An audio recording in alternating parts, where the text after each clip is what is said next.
A Day in My Life bilang isang tindera ng kutsinta, Part 5. Magandang araw po sa inyong lahat. Ako nga po pala ang nabansagang kutsinta girl.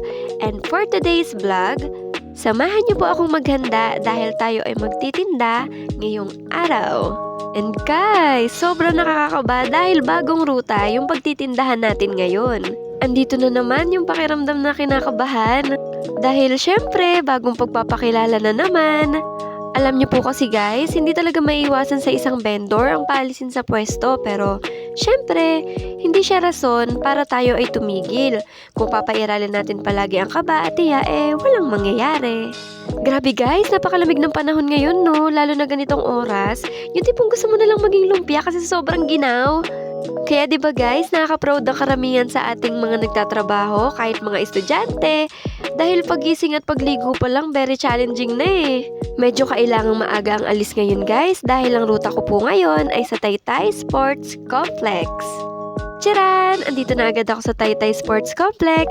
Akala ko pagbabawalan ako, kinabahan ako, pero awa at tulong ay pwede naman daw pong magtinda. Ang totoo, napakababait pa nga nila. At special shoutout nga po pala sa mga kuya kong ito at kay Ate Margs dahil sila talaga ang nagbigay sa akin ng lakas ng loob kung bakit naruta ko itong lugar na to. Tignan nyo naman po, imagine kung wala sila, for sure sobrang nahirapan ako. Kaya super maraming thank you po. Tignan nyo naman, kakalapag pa lang, may bibili na agad. Sa totoo lang, ang isang isipin ng isang vendor ay kung may bibili ba sa'yo pagpunta mo sa isang lugar, lalo na kung bago ka sa ruta na yun. Pero masasabi ko talagang napakapalad ko dahil napakadaming bumili sa lugar na to. Nakakatuwa nga din dahil yung iba ay nakikilala tayo. Mayroong mga nagsasabi na napanood kita sa TV Kutsinta Girl. Sabay magpapapicture. Tapos yung iba naman na hindi kakilala natutuwa dahil nai-inspired sila. Tanong nga din ng iba sino kasama mo? Sino nagda-drive niyan? Tapos sinasabi ko, ako po ma'am, ako po sir. Tapos napapaha, ang galing mo naman. Tapos yung iba naman tinatanong ako, bakit ka nagtitinda? Ilan na ba anak mo? Ilan asawa mo ha? Pabiro lang naman, kaya pabiro ko lang din sinasabi na pangtawid pag-aaral lang po, pantulong lang po sa magulang ko, and sa mga kapatid ko. Ang sarap-sarap nga sa pakiramdam kasi may mga bago kang nakilala ngayong araw.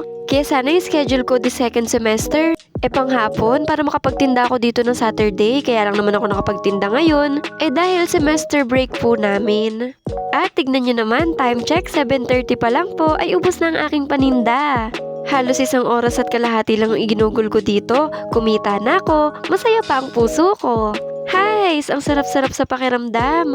Sobrang worth it yung pagising mo sa umaga at pakikipaglaban sa lamig. Kulang nga yung 2 lagayan ko, napakadami pang naghahanap. Hayaan nyo po sa susunod na pagbalik ko, dadamihan ko na.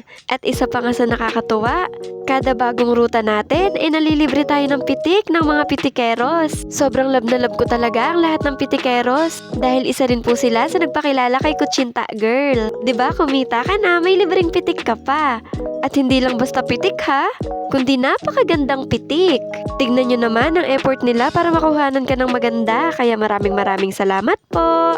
At ang isa nga sa nagustuhan ko dito pagkatapos mo magtinda, makakapagpapawis ka pa. Ayan nga, nakilaro ako ng badminton kay Team Team. At talagang pinagpawisan ako, hindi dahil sa pagbabadminton kundi dahil sa tagapulot ako ng bola. Talagang babalikan ko nga itong lugar na to kahit siguro hindi ako magtinda ng kutsinta. Ngayon lang kasi ako nakapunta sa gantong lugar, yung tipong sa sobrang lawak pwede ka magpagulong-gulong. Napakadaming tao dito, madami ka ring makikilala. Ang daming ang nagpipiknik dito kaya sabi ko ayain ko sila mama at papa kasi perfect talaga siya.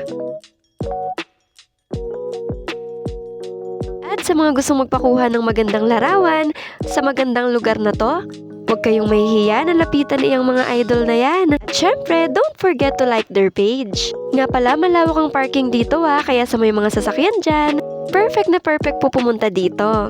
At ito po ang experience ko sa unang ruta ko dito sa Taytay Sports Complex. Diyan